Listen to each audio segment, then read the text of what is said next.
Hello everyone, this is Aerie, and today I'll be taking a look at Deadlight, the director's cut version. Now, as far as I'm aware, this is a post-apocalyptic game, as obviously seen from this title screen here, and that it is actually a side-scroller. Let's see, the game actually started up in the right resolution, in the exclusive full screen. And the sound here is a little loud, I think. So let's go straight into the settings and turn that down a little bit. It's a little unusual to see the meters right in the middle. And yes, as you can see here, it's at 1080p. This is a bit of a shame. The graphics quality is only a meter, rather than having words and stuff. So let's just keep this in the middle, as I usually try to do. It looks like it's really expecting you to use a controller, and... Ooh, these are buttons. There isn't any visual difference between the texts, so that's a bit weird. And there are no alternate keys. This is a little weird. The order of the items here are different from the order that you would look at these buttons, from left to right and from top to bottom. And there's also a language choice with the usual set of 5. Looks like there are several different extra options here, probably having to do with replays, and that's probably in endless mode. But let's just click play.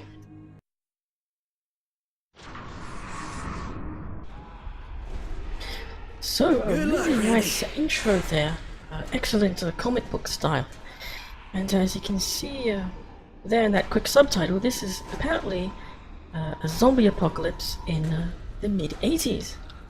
So it's pretty much a side-scroller, running in the Unreal Engine, unusually enough. So, yeah, it looks a little weird. I don't know, my immediate impression is that there's something a little sluggish with the physics, because it's realistic. It's not obviously a more realistic side-scroller. Playing this with a keyboard is going to feel a little strange, I think. I may switch to controller now, actually. Ah, cool, and the prompts are all automatic. So that's an interact icon, and it's blue, and that fits semantically with the X button, which is blue on an Xbox 360 controller. That's a nice touch, but it does mean that playing this on a different device, such as like on PC right now, you do have to remember the controls. Yeah, there doesn't appear to be a walk button here. That may or may not be a big deal. So let's just play with the controller.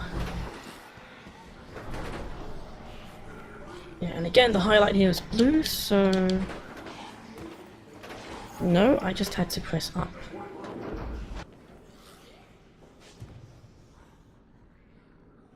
As a 3D side-scroller, it looks like enemies are coming in from the background as well. Everything here is very dark, so nothing's really highlighted that well. You can see there at the left there's a triangle. Using that as kind of a crutch, I think. It's kind of a cheat, because it means that it does take you out of the game a little bit. And that might actually be a hint marker, and I'm looking at this. Let's try that. No, that's not a hint marker, that's actually part of the game. I mean, as a post-apocalyptic game, everything is naturally dark. Yeah, the visual design and having a clear path to move forward always tends to suffer in games like this. So guess I'm just seeing all these object highlights all the time. I mean, yes, sure you can turn the object highlights on, but I don't think you can for the ledge triangle arrow indicators. Yeah, this is part of object highlighting? Maybe I was mistaken. No, it's still coming up.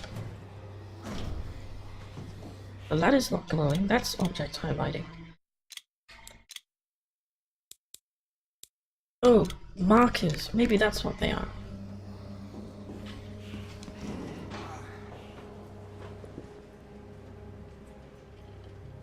Yeah, so those are called markers in the options. Okay, I think this could have used a bit more explanation, but anyway, let's just keep going. Out. They deserve better than this world.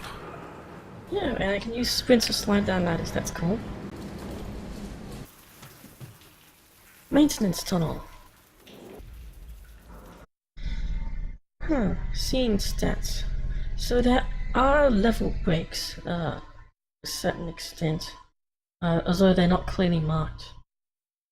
So there's plenty of lore here. But I'm probably not going to read all that.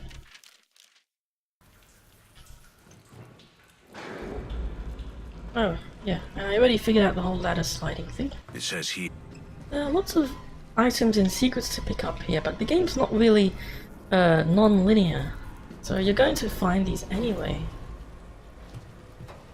That save icon, it's not just a spinning icon. I can tell straight away that those are actually it's actually a little evocative of a tape cassette. It's a subtle thing, but it fits well with the whole 80s theme. And now the tutorial is over. This is what's left of our world now. These are the left.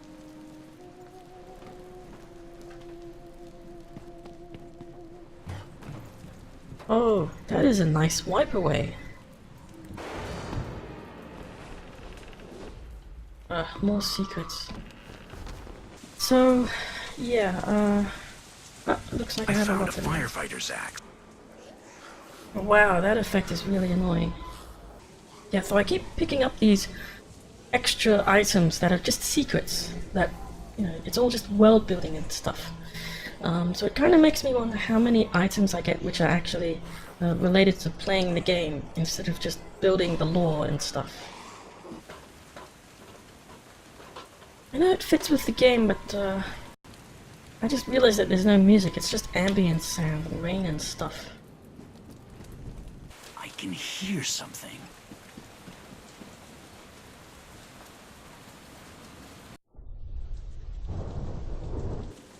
Ah, and it looks like that cutscene also loaded a different level when there was a time skip and all that. I guess that's one way to avoid changing the lighting. How do I get through this? Oh right, I have some kind of call button. Here. Come on. Fortunately, they can't climb. Here. All I have to do is be faster.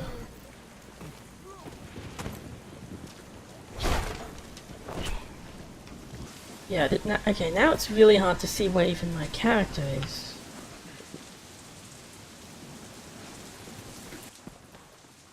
The news was right. Oh. Something. Okay, I did not see that. I just walked straight off the ledge.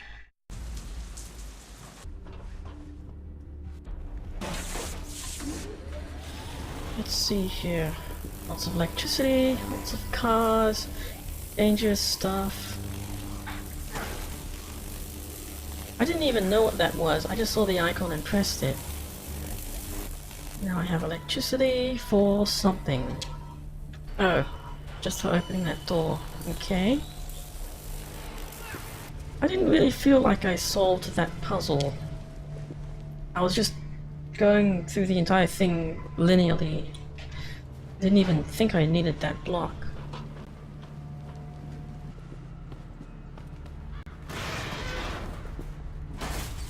everything's falling apart again. Wait, how do I climb this? Am I stuck? Oh, why are my controls disabled here? Did I move too quickly for a cutscene or something? Okay, let's just reload my checkpoint. I'm not exactly sure what happened there, but I think I was moving the game a bit too quickly because my controls got disabled somehow. I'm not even really sure where I'm going, I just know I need to stick to the roofs. And now I'm seeing a roll button. I was waiting for a long time to see whether I would roll automatically or not. Okay, that's kind of an excessive thing.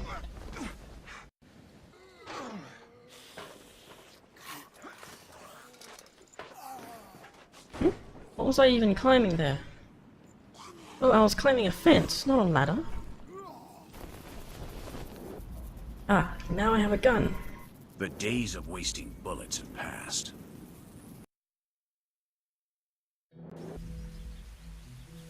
Okay, so this tutorial is more world building.